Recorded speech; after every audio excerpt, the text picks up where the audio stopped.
शिवाजी सुरू करू का?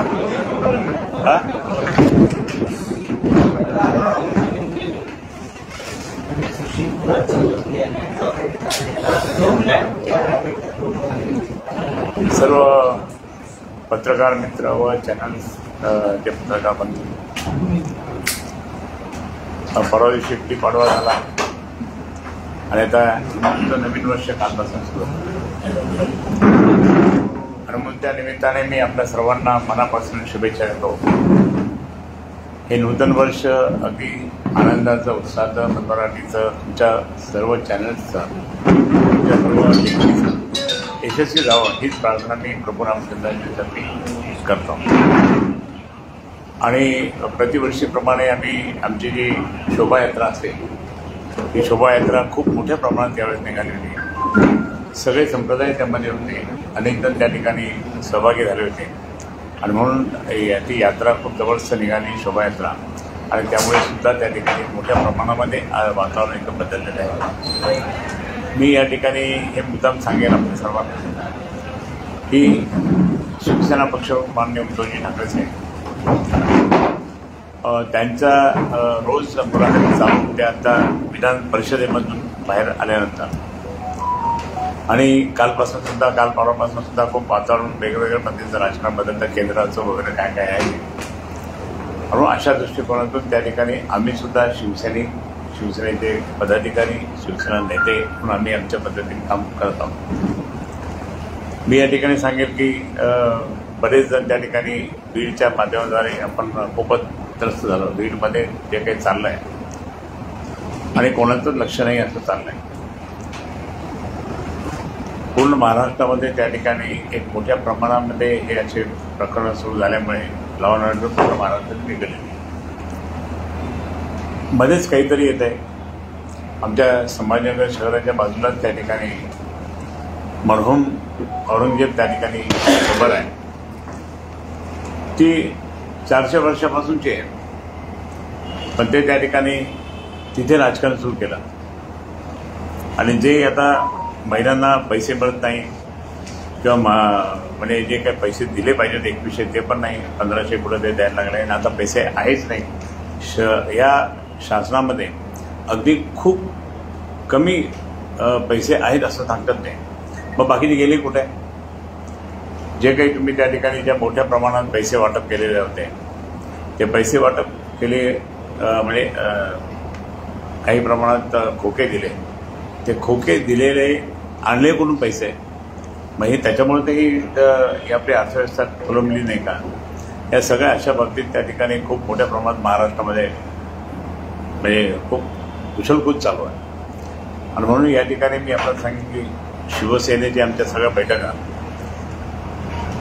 दर मंगळवारी शिवसेनेचे आम्ही जे 13 लोक नेते त्यांच्या बैठका त्या ठिकाणी मुंबईमध्ये शिवसेना भवनमध्ये होतात दर मंगळवारी. त्यामधून आम्ही आमच्या सगळ्या बाकीचे जे पदाधिकारी असतात, उपनेते असतील किंवा बाकीच्या मुंबईचे विभाग प्रमुख असतील, बाकीचे त्या ठिकाणी ज्या ज्या आमच्या संस्था आहेत त्या संस्थेच्या पदाधिकाऱ्यांना सुद्धा आम्ही बोलवलं होता. त्यांना कोणी बोलवतच नव्हता. मग सुभाष देसाईजी आणि संजय राऊत साहेबांनी सांगितलं की आपण त्यांना बोलून त्यांचं काय आहे. आणि म्हणून पक्षाचे जबरदस्त मजबूत घडी करण्यासाठी माननीय उद्धव साहेबांच्या आदेशाने आम्ही ती प्रक्रिया सुरू केली. आणि ठाण्यात सुद्धा एक दिवशी आम्ही आमचा कार्यक्रम मोठा कार्यक्रम झाला होता. आता बाकीच्या याच्यामध्ये सुद्धा बाकीच्या ठिकाणी सुद्धा जायचं आहे. बहुतेक देऊळगाव राज्यात तिथे साहेबांची सभा होणार होती, पण ते काही कारणास्तव मागे पुढे झाली. पण बाकीच्या सगळ्या ठिकठिकाणी आम्ही बैठका घेणार. कॉर्पोरेशन, जिल्हा परिषद, पंचायत समिती निवडणुका मला नाही वाटत की ते नोव्हेंबरपर्यंत होतील. काही जण तर म्हणतात की ते फेब्रुवारीपर्यंत जातील. त्यामुळे जे काही इच्छुक आपले कार्यकर्ते होते ती तयारी केली होती. तयारीसुद्धा करताना त्यांना जे दमछाक होती ती आता तर ते एकदमच थकले. त्याचं पुढे काय होईल. आणि म्हणून मी या ठिकाणी सांगेन की असं सगळं चित्र महाराष्ट्राचं खूप वेगळ्या पद्धतीने चाललेलं आहे. म्हणून मी या ठिकाणी आपल्याला सांगेन की आम्ही सर्वच जण आता मोठ्या प्रमाणात त्या ठिकाणी आता नेत्यांचे दौरेसुद्धा त्या ठिकाणी सुरू होते आणि त्याप्रमाणे आम्ही आमच्या पद्धतीने त्या ठिकठिकाणी जाऊ. आणि म्हणून आपल्या संभाजीनगरमध्ये आपल्याला कल्पना असेलच की आता इथे 5-5 जण त्या ठिकाणी म्हणजे विरोधी निवडून आले. मी हे सांगेन की आमचे अनेक आमदार इथे होते, खासदार होते, पण दुर्दैव असं आहे की आमचा की यावेळेस आमचा खासदारही नाही आहे आणि आमदार पण नाही आहे. म्हणून आता ही अशी परिस्थिती पूर्वी पण होती. ज्यावेळेस महानगरपालिकेच्या 1988ला निवडणूक झाली, त्या निवडणुकीच्या वेळेस आमदार नव्हता, खासदार नव्हता, पण तरी त्या ठिकाणी त्या निवडणुकीमध्ये आम्ही शिवसेना प्रमुखांच्या आशीर्वादाने प्रचंड यश कमावलं. आणि नंतर पहिल्या वर्षी महापौर झाला नाही, पण दुसऱ्या वर्षी महापौर झाला. त्यावेळेस शिवसेना भाजप युती नव्हती आणि भाजप त्या ठिकाणी त्या इलेक्शनमध्ये आम्ही 27 जागा जिंकल्या, त्या आउट ऑफ 60, पण भाजप 0 होती, 0. जनता दल 0 होती. बाकी काँग्रेससुद्धा त्या ठिकाणी अपक्ष उभे केले त्याने. आता यावेळेस तर त्या ठिकाणी खूप मोठ्या प्रमाणात चित्र काहीतरी वेगळं दिसायला लागलं. काय होईल असं सगळ्यांना वाटतं, पण आता ते कधी निवडणुका घेतील ते सांगता येत नाही. या दृष्टिकोनातून जर पाहिलं असेल तर देशातलं वातावरण, महाराष्ट्रातलं वातावरण खूप वेगळ्या पद्धतीने चाललं आहे. प्रचंड जातीवाद निर्माण होत आहे, ठिकठिकाणी दंगली धोपे होत आहेत. औरंगजेबची गवत आपल्या इथे, आपण सर्वांनी त्या ठिकाणी शांतता ठेवली, पण नागपूरला, मुख्यमंत्र्यांच्या नागपूरला त्या ठिकाणी मोठ्या प्रमाणामध्ये दंगल झाली. दंगल काही प्रमाणात इतर ठिकाणी सुद्धा बारीक बारीक झाली, पण अशा दंगली ह्या शासनकर्त्यांना किंवा शासन चालत असताना ही होऊ नये अशी आमची पण भूमिका असते. आणि म्हणून मी या ठिकाणी आपल्याला सर्वांना सांगेन की तुमचं सहयोग, सहकार्य आमच्यावर असू द्या. आम्ही निश्चितपणे या ठिकाणी चांगल्या दृष्टिकोनातून या ठिकाणी पुढे काम करू. आणि जे आत्तापर्यंत काल मला काही लोक भेटले होते, परवाही काही लोक भेटतात, पाणी येत नाही, पाणी येत नाही, पाणी येत नाही. पाण्याचं इतकी मोठी बोंब झाली आणि आम्ही आता आमच्या बैठका घेतल्या आहेत की पाण्याच्यासाठी त्या ठिकाणी आम्ही छोटे मोठे आंदोलनापासून मोठं आंदोलन घ्यायचं. या महिनाभरात त्या ठिकाणी माननीय आदित्य साहेबांना बोलून सगळ्या दृष्टिकोनातून ते आंदोलन म्हणजे एकत्र करू आणि मोठा हंडा मोर्चा किंवा बाकीचा पाण्यासाठी मी मोर्चा काढणार आहोत. हा मोर्चा इतका मोठा प्रचंड निघणार आहे, कारण काय झालं की आता लोकांना कळलं की काय. मी या ठिकाणी मुद्दाम सांगेन की आम्ही जे काही पाण्याची योजना आणली होती केंद्र सरकारकडनं, ती जर झाली असती तर 4 वर्षापूर्वी ते पाणी आपल्या सर्वांना मिळालं असणार, पण ते काही होऊ न देण्याचं कारण काही लोकांनी केलं होतं. आणि म्हणून मी या ठिकाणी सांगेन की पाण्यासाठी आंदोलन, बाकी आता पाना सगळीकडे. आता मुंबईत काल आम्ही शिवसेना नेत्यांची बैठक आमची होती ना, त्यावेळेस मुंबईच्या सर्व नेत्यांनी सांगितलं की आता खूप काही वाढवून टाकलं तिथे, हे वाढ ते वाढ, टॅक्सेस इतके वाढवले की आता लोक कसे करतील म्हणजे या भागाने. आणि मग अशा पद्धतीने टॅक्स वाढवले जातात. पैसा नाही म्हणून त्या ठिकाणी वाटत असतं, त्या ठिकाणी जनतेला रडण्याचं काम सुरू लागलं आहे. हा सगळा राजकीय दृष्टिकोन जर पाहिला तर एक मोठ्या प्रमाणात आम्ही एक आंदोलन त्या ठिकाणी घेणार आहोत. आणि म्हणून मी या ठिकाणी आपल्याला बोलवताना राजकीय परिस्थिती सगळी सांगितली. आणि आता तुम्ही मात्र विचार,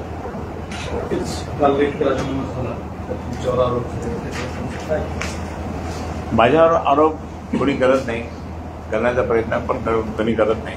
पण एका व्यक्तीने जो काही राजीनामा दिला तो मी काल माझ्या व्हॉट्सअपमध्ये पाहिला. ती व्यक्ती महानगरपालिकेमध्ये शिवसेना पक्षाला प्रचंड त्रास देत होती. महापालिकेच्या ज्या काही महापौर झाले, 2 महिला महापौर झाले, 1 पुरुष महापौर झाले, बाकीचे अजून 1 पुरुष महापौर झाले. त्यावेळेससुद्धा प्रत्येक वेळेस त्या ठिकाणी कुठल्याही योजना होऊ द्यायचं नाही हे त्याचं कारण होतं. आणि म्हणून जी आज पाण्याची योजना जी आपल्याला झाली असते तर 3 वर्षापूर्वी आपलं पाणी मिळालं असतं. आणि आता 2800 कोटीपर्यंत गेले. 792 कोटीची ती BPPची योजना होती, ती हाणून पाडण्याचं काम सुद्धा त्या व्यक्तीनेच केलं. आणि म्हणून ब्लॅकमेलिंग चिरताना एरियात सगळे उद्योजक म्हणून होते. ब्लॅकमेलिंग आम्हालाही माहीत आहे. त्याच्यानंतर माझ्या लोकसभेला, पहिल्या लोकसभेला सुद्धा मी खूप विरोध केला. अगेन्स्ट काम केलं. नंतर इथे सुद्धा त्या ठिकाणी आता यावेळी सुद्धा अगेन्स्ट काम केलं आणि परत म्हटलं आहे की मी मुंबईला 32,000 लीड मिळवून दिली. मग असं असताना सुद्धा मी या ठिकाणी सांगितलं की तरीही त्या ठिकाणी आमच्या एका नेत्याने त्या ठिकाणी त्याला आणलं आणि तिकीट मिळवून दिलं. हरकत नाही. आता एकदा तिकीट माझी मी कसं आहे माहिती आहे का, मी शिवसेना प्रमुख आणि बाळासाहेब ठाकरेंना कठोर शिवसैनिक आहे. ज्या वेळेस शिवसेना प्रमुखांनी काय आदेश दिला तो आदेश पाळायचं काम आम्ही करतो. आज उद्धव साहेबांचा तो आदेश आला तो आम्ही पाळतो. तर पक्षाने जे निर्णय दिला तो आम्ही पाळतो म्हणून आम्ही काम केलं. आता मला सांगा की आता माझा त्याचा काही संबंधच नाही. तो त्याचा पराभव झाल्यानंतर तो दिसला पण नाही, कुठे नव्हता पण कुठेच दिसला नाही आणि तो संबंध नाही. परवा दिवशी आमच्या एका पश्चिमच्या बैठकीला तो त्या ठिकाणी दिसला फक्त. पण त्याच्या आधी सगळे काही मोठमोठ्यांचे फोटो जाहिराती जर पाहिलं त्याचा एकट्याचा बाकीच्या इतरांचा फोटो होता. ते त्यांच्या विरोधात होते. ते आता पालकमंत्री झाले, त्यांच्याबरोबरचा फोटो पण आहे त्याचा. आणि मग अशा पद्धतीने जर पाहिलं तर फक्त येऊन शिवसेना खराब करण्याचं, शिवसेना डिस्टर्ब करण्याचं काम ह्या व्यक्तींनी केलं कोणाच्या सांगण्यावर. आणि म्हणून त्या ठिकाणी आता असं त्यांना वाटतं की आम्हाला कोणी विचारत नाही. कसं विचारत नाही?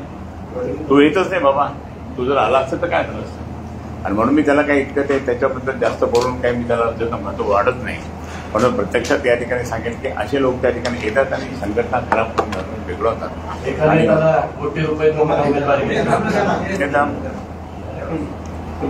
काय 1 कोटी काय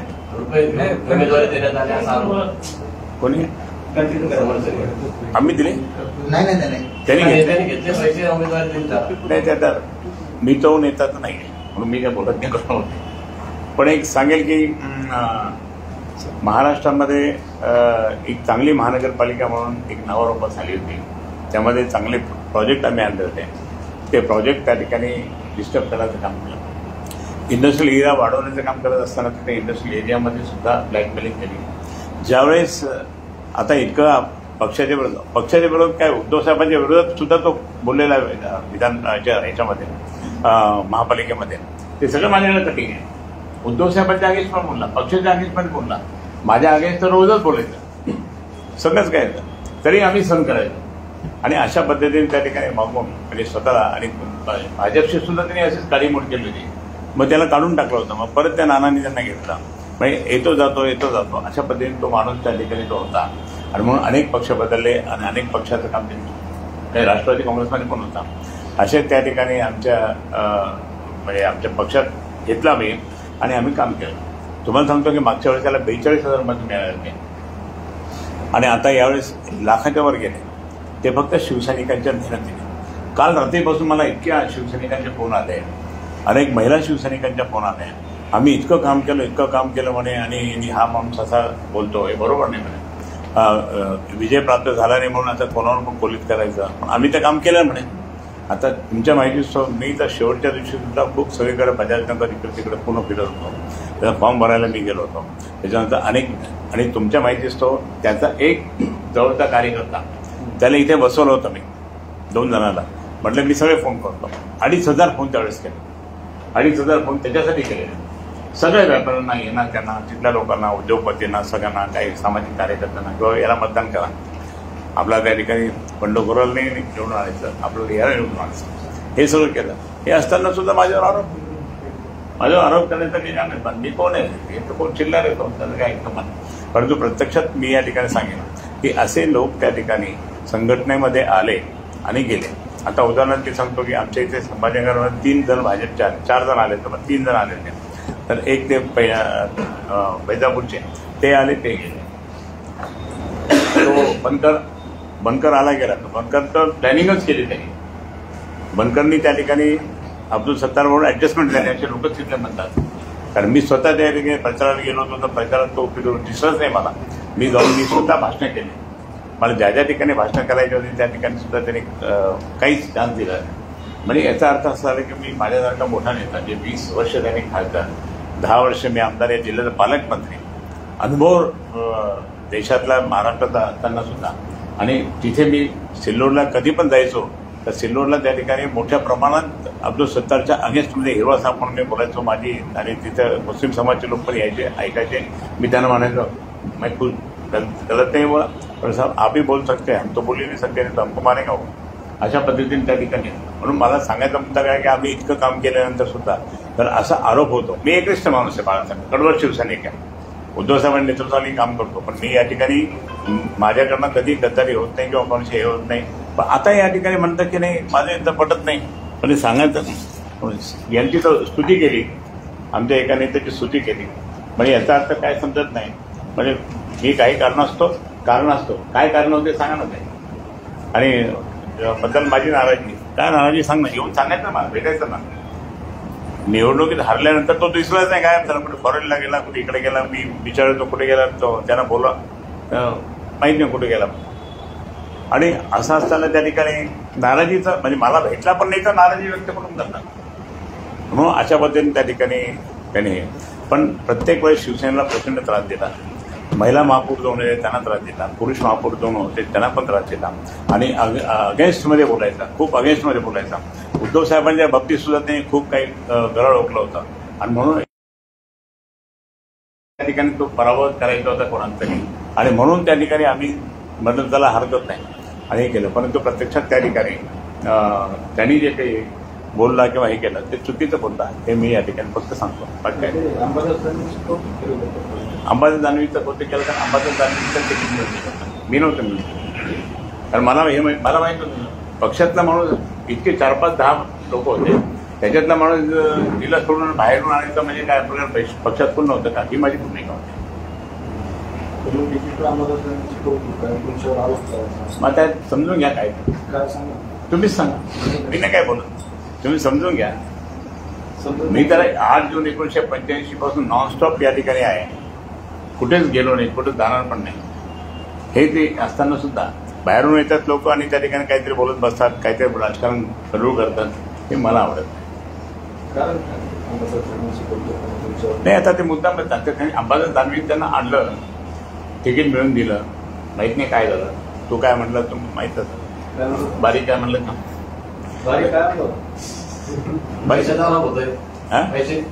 तिकीट दिलं कोणाबद्दल राजूलाच पैसे दिले त्यावेळेस तिकीट मिळालं नाही, बरोबर आहे. पण कोणी त्यांनी एक असाही आरोप केला की तुम्ही आपल्या मुलासाठी तिकीट मागितलं नाही आणि तिकीट मागितलं नाही दिल्यामुळे तुम्ही त्यांचं काम केलं नाही. ऐकून घ्या, त्यांचं काम केलं नाही. तुमच्याकडे चॅनलमध्ये आहे सगळं, तो असं म्हटलं तर त्याला मग माझ्या पद्धतीप्रमाणे 2 तोंडात मारले त्याला काम केलं नाही म्हटलं. त्याचे माणसं होते ना माझ्याबरोबर, 2,500 फोन मी केले त्यांच्या माणसासमोर. त्यांच्या माणसाबरोबर मी त्या ठिकाणी खूप ठिकाणी गाठीपिटी पण केल्या, अनेक ठिकाणी सभा केल्या, मी स्वतः सभा घेतल्या अनेक ठिकाणी. आणि जरा माझ्या मुलाचा काय प्रश्न होता, आम्ही म्हटलं का नाही, आता मी मला लोकसभेत पाडल्यानंतर मी थोडं म्हणलं आपण जरा शांत राहू, नंतर पाहू काय ते. म्हणून मी या ठिकाणी आम्ही तिकीट मागितलं होतं, पण तिकीट एखाद्या वेळा मागेल म्हणून त्याला आणलं, तिकीट दिलं असं झालं. जिल्ह्यामध्ये तुमच्या पक्षाला खूप मोठ्या प्रमाणावर गळती लागली आहे. तर राजू शिंदे एकटे नाही गेले, तुम्ही जसं सांगितलं 3 आयात उमेदवार पद गेले. तुमच्या पक्षात तुमच्या उजव्या डाव्या हातावर बसणारे अनेक लोक आजचे नाही आहेत, ते सुद्धा दुसऱ्या पक्षात गेले. नेमकं काय नाही आता नाही, आमच्या पक्षात म्हणजे इकडचे तिकडचे लोक गेले असतील, परंतु प्रत्येक सांगतो की ही शिवसेना आहे. मी तर अनेक लहानपणापासून मी शिवसेना प्रमुखांच्या सगळ्या सभा ऐकल्या. शिवसेना प्रमुखांच्या बरोबर मी जितका वेळ राहिलो आहे, मला सहवास मिळाला, माझं भाग्य आहे, तितकं कोणाला मिळालं. आणि सगळं आम्ही पाहत होतो. जनता दलाच्या वेळेस असंच झालं होतं, त्याच्यानंतर बाकी नारायण राणेच्या वेळेस झालं होतं, राज ठाकरेच्या वेळेस झालं होतं, त्याच्यानंतर मग आत्तासुद्धा झालं यांच्यामुळे शिंदेमुळे. परंतु संघटना तशीच आहे, तिथेच राहिली, संघटना जात नाही कुठे, कारण ही बाळासाहेबांनी स्थापन केलेली संघटना आहे, आणि म्हणून त्या ठिकाणी ही कुठेही जाऊ शकत नाही, हे निश्चित आहे. जे गेले त्यांच्या जागी आमचे कार्यकर्ते तयार पण झाले. राज्यामध्ये सगळ्यात जास्त फूट पक्षामध्ये कुठे झाली असेल तर संभाजीनगर जिल्ह्यात. त्याचं कारण असं आहे ना की हो नाही, त्याचं कारण असं आहे, आपल्या इकडे सगळ्यात जास्त निवडून ते आमचे शिवसेनेचेच कार्यकर्ते आले निवडून ना, आणि ते तिथून फुटले. त्यांनी पाहिलं की बाबा आपल्याला पुढं काही घ्यायचं असेल तर चला यांना पकडा आणि तिथं. तर ते आता मुंबईत सुद्धा बरेच नगरसेवक फुटले, बाकी सगळीकडे फुटले, पण हरकत नाही. पण तरीही त्या ठिकाणी शिवसेना उद्धव बाळासाहेब ठाकरे यांचाच विजय होणार हे मी तुम्हाला आजच सांगतो. राजू शिंदे असं म्हणलं नाही, त्याने माझ्यावर आरोप करू ना, काम नाही केलं म्हणून. मी त्याला फोटो दाखवल्यानंतर त्याचे लोकांना बघून आणले. त्यांनी आता काही वेळापूर्वी तुमच्यावर असा आरोप केला आहे की जिल्ह्यात तेही करत नाही. माझ्या बाजूला जर भुमरेजही बसल्यानंतर मी बोलत नव्हतो, संजय शिरसाट जरी बसल्यानं बोलत नाही, मी प्रदीप केसर पण असं मी बोलत नाही कधी. म्हणजे ॲडजस्टमेंटचं राजकारण कसं आहे, त्याला म्हणा तू बस झाला, तू आला एक टुरिझम म्हणून त्या ठिकाणी आला आणि गेला. आता तुला काय अधिकार नाही बोलण्याचा, आणि असं असेल तर माझ्यावर समोर बैस, पुरावा सांग, मग मी त्या ठिकाणी बोलतो. त्यांचं असं म्हणणं आहे की संजय शिरसाटच नाही तर जिल्ह्यातल्या सगळ्याच उमेदवारांना छोट्या पद्धतीने मदत केली असतो. नाही नाही, मी नाही येतो. तो ज्यांच्याबद्दल बोलतो ते आहे ते सांगतो मी. तो त्यांच्याबद्दल बोलतो, माझ्याबद्दल बोलत नाही. जे त्यांनी केलंय ते त्यांनी, मी तर एकाला पण तिकीट दिलं नाही, मला विचारलं पण नाही तिकिटासाठी. तो आता ते समजून घ्या तुम्ही. आम्ही कुठपर्यंत समजून घेतो तुम्ही सांगा, काय समजून घेतो ते समजून घ्या. हे संबंधाचा प्रकार आणि म्हणून मला सांगायचं, मी कोणतेच तिकीट दिलं नाही, एक पण तिकीट मी दिलं नाही. त्यांनी बाहेरून आणले उमेदवारांना, त्यांना तिकीट मिळून दिले जाऊन साहेब. आता साहेबांनी त्यावेळेस आदेश दिल्यानंतर मला काम करायचं काम असं. त्यांनी आणखी एक आरोप केला, त्यांचं असं म्हणणं आहे मी जर का खरं सांगितलं, सत्य सांगितलं तर निष्ठावंत शिवसैनिक चंद्रकांत खैरे मला रस्त्यावर फिरू देणार. म्हणजे मला फिरू देणार नाही, रस्त्यात येणार म्हणे.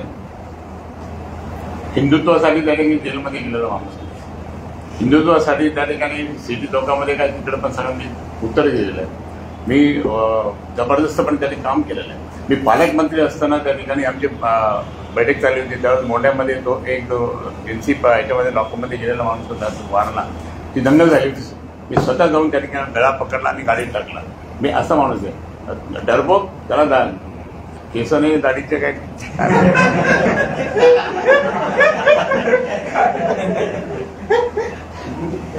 म्हणून या ठिकाणी असे चिल्लर माणसाला भाव देत नाही.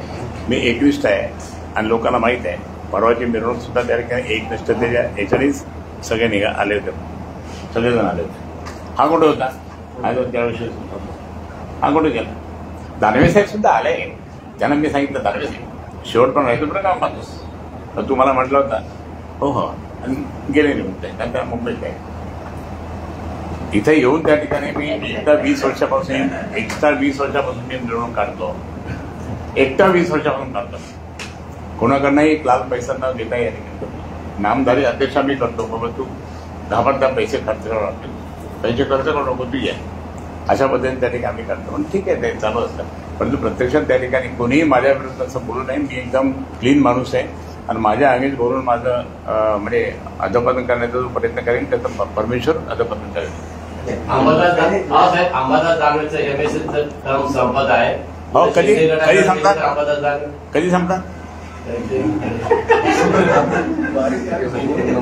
कधी संपणार सांगा. खैरे साहेब शोलेच्या डायलॉग सारखं बोलतंय, कबय होली नाही, कधी असेल ते. तो आनंदाचा दिवस राहील का? हा, तो आनंदाचा दिवस राहील की काय म्हणणार म्हटलं, ते टर्म संपले तर आनंदाचा दिवस राहील की काय? नाही, आनंदाचा दिवस नाही. एक चांगला कार्यकर्ता आहे तो आणि खूप काम करणारा कार्यकर्ता आहे, सगळीकडे फिरत असतो तो. आणि ते त्याला माहिती आहे की पुढे काही होणार नाही, पण नेते तर होऊन जा. साहेबांकडे जाऊन त्या ठिकाणी ते नेतेपदाला पण भूमिका केली. फक्त माझ्या इलेक्शनच्या वेळेस मला जास्त मतदान निवडून देण्याचं कामासाठी केलं त्याने, पण ते त्यावेळेस तुम्हाला माहिती काय केलं. अशा अनेक मला मुंबईतले नेते भेटले होते, ते अरे तू काय तो केली, ठीक आहे. पण प्रत्यक्षात त्या ठिकाणी शिवसेना पक्षप्रमुखांनी केलंय म्हणून हरकत नाही. आम्ही त्यांचा मान ठेवतो, सन्मान ठेवतो, असलेलं काय हरकत नाही. परंतु आपण सर्वांनी मिळून त्या ठिकाणी शिवसेना वाढवावं. जे काही अधपतन झालेलं आहे तुम्ही म्हणता ते, त्याप्रमाणे ते अधपतन होऊ नये, पुढे वाढवा ही भूमिका असली पाहिजे आणि म्हणून मी माझ्या पद्धतीने काम करतो. खैरे साहेब, संसदेत आता आज वक्फ बोर्डाचं विधेयक आहे. उबाटाची भूमिका सकाळपर्यंत ठरली नव्हती, रात्री अचानक सर्व उबाटाच्या खासदारांची बैठक झाली. तुम्ही मुंबईमध्ये काल दिवसभर होतात तिथं. उबाटाची भूमिका काय ठरली नेमकी वक्फच्या विधेयकावर? नाही, आता आता मतदान होईल 4 वाजता, त्यावेळेस ते स्पष्ट दिसेल. पण काही आदेश पक्षाचे नाही, पक्षाचा आदेश त्या संजय राऊत साहेबांनी दिलेला आहे, तिथल्या घटनेत आहे. भूमिका ठरली का? हा, भूमिका ठरली आहे. भूमिका ठरली संजय राऊत साहेब बोलले ना भूमिका ठरली ते काय दिसतात तिथं संजय राऊत साहेब दिसतात आणि जी भूमिका ठरली परंतु 4 वाजता पण त्यांनी संजय राऊत साहेबांनी हेही सांगितलं आमची भूमिका ठरली पण 4 वाजता आम्ही त्या ठिकाणी मतदान वेळेस सांगतो. राजू शिंदे हेही म्हणाले त्यांनी जे आरोप केले मी आता मी नॅशनल हे जर खोटं असेल त्याच्यामुळे खरेदी बदनाम मारुतीवर आणि शरीर चल ना म्हणा तू चल ना मग दाखवतो मी ज्यांनी ज्यांनी मला त्रास दिला ना त्या बदनामावरती त्यांच्या डोक्यात गदा मारली गेले बरेचसे गेले कुठे गेले माहित नाही म्हणून आता बोलू नको म्हणा. आता तुझे जे काही प्रकरण आहे ब्लॅकमेलिंग करणार आहे मला इथल्या व्यापाऱ्यांनी सांगितलं वळूच्या तुम्ही कशाला आणता तुम्ही तिकडे तर तिकडे मला आमची इंडस्ट्री खराब केली ब्लॅकमेलिंग केलं आता इथे करण्याचं तुम्ही संधी देता का त्यांना असं बोलले होते म्हणून हा असं म्हणून पण आता काय नाही चांगलं असं म्हणून पण एकंदरीत त्या ठिकाणी आता बरेच प्रकरण निघतील पाहू पुढे काय होतं. बाहेर आलेले जे उमेदवार आहेत बाहेरून आयात केलेले उमेदवारांना तिकीट देण्यात आले सगळे पडले म्हणण्यावरून त्यावेळेस तुमचा मातोश्री नाही मला विचारण्यात आलं नाही. एकट्या अंबादास दानवे जाऊन त्या ठिकाणी साहेबांकडे जायचे आणि ते करायचे म्हणून आम्ही आमच्या नेत्यांमध्ये बरीच चर्चा व्हायची. ठीक आहे साहेबांनी आदेश दिला ना चुप बसा काही बोलायचं तुमचं उद्धव साहेबांशी त्या काळात नाही आम्ही बोललोच नाही यामध्ये म्हणजे अंबादास ते सेटिंग लावून दिली साहेब सेटिंग लावली पण कशी सेटिंग लावली एक पण आला का निवडून खासदार तरी आले की निवडून मग याची सेटिंग लावून टाकली ती कशामुळे कोणामुळे काय ते माहिती घ्यावं लागली. पक्ष चुकला याचा अर्थ हा पक्ष चुकला याचा अर्थ नाही पक्ष चुकला नाहीये. पक्ष आता कसं आहे तिकीट देणं कधी कधी मागे पुढे होत असतं असं नाही की सगळे 288 लोक निवडून येतील असं नसतं. पक्षाला म्हणजे आता हे काहीतरी खोटं सांगून किंवा असं बोलून त्या ठिकाणी मिळवून घेतलं तिकीट पण एकही निवडून म्हणजे स्थानिक नेत्यांनी पक्षाची दिशाभूल केली असं म्हणता येईल ना. नाही असं पण म्हणायला काही हरकत नाही पण मी तुम्हाला सांगतो की असं करून नये ना. पक्षाचं आज कोणामुळे झालात तुम्ही मोठे पक्षामुळेच झालात ना. पक्षाची भूमिका अशी असली पाहिजे की पक्षासाठी ते म्हणजे जीव उठला पाहिजे पण त्याप्रमाणे कडे होत नाही.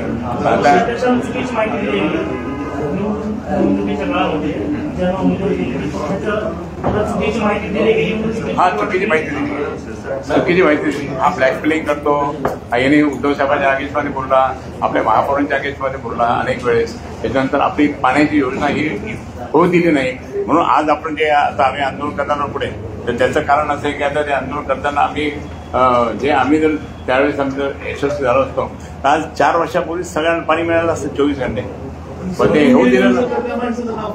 समजून घ्यायचं असेल तर त्या माणसाचं नाव काय सांगा आता समजून घ्या नाव काय तुम्ही समजून घ्या बारीला विचारा बारीला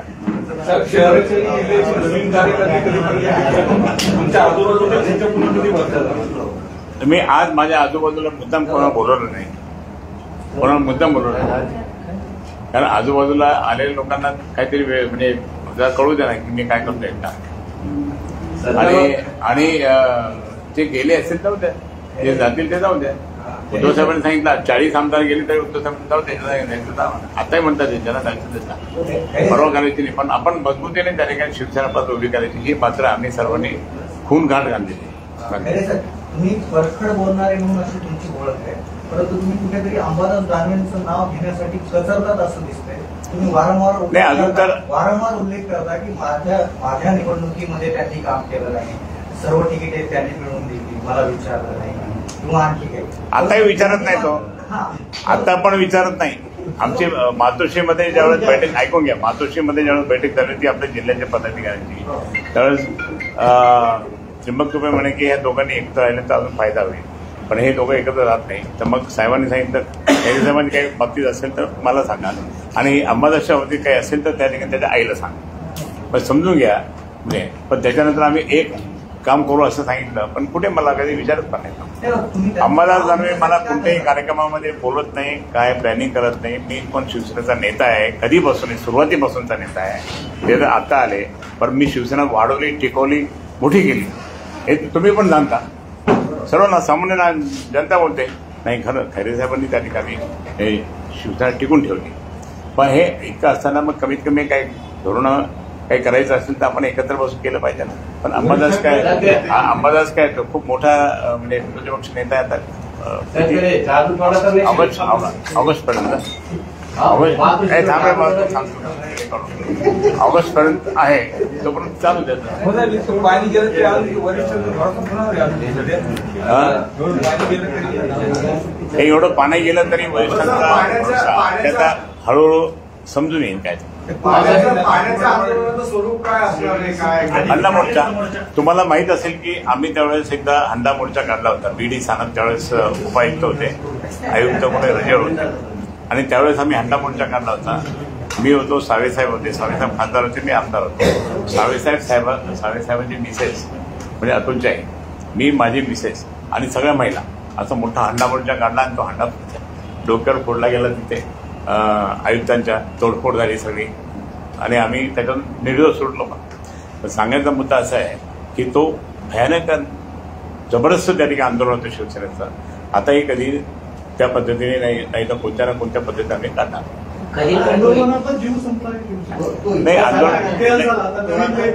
आंदोलनाचा जीव संपला तसं नाहीये. आंदोलन आम्ही करू, जे काय असेल तर आम्ही करू. आम्ही पुढे राहू ना. आम्ही पुढे राहिलो तर सगळे पाठीमागून सगळे येतात. मग तारीख काय म्हटलं एक महिना मातोश्रीवर नक्की जादूटोणा केला मला माहित नाही. काय तर तुम्हाला सर्वांना शुभेच्छा आणि तुमचा नेता आणि दर्शकांचा आशीर्वाद राहू द्या. परत एकदा आपण शिवसेना मजबूतीने त्या ठिकाणी जबरदस्तपणे माननीय उद्धव साहेबांच्या नेतृत्वाखाली आणि या संभाजीनगर शहरामध्ये जिल्ह्यामध्ये फक्त उद्धव बाळासाहेब ठाकरे ही शिवसेना राहील असे एवढी आम्हाला मदत करा आणि ते होईल हे दाखवून देण्याचं काम सुद्धा माझं. धन्यवाद.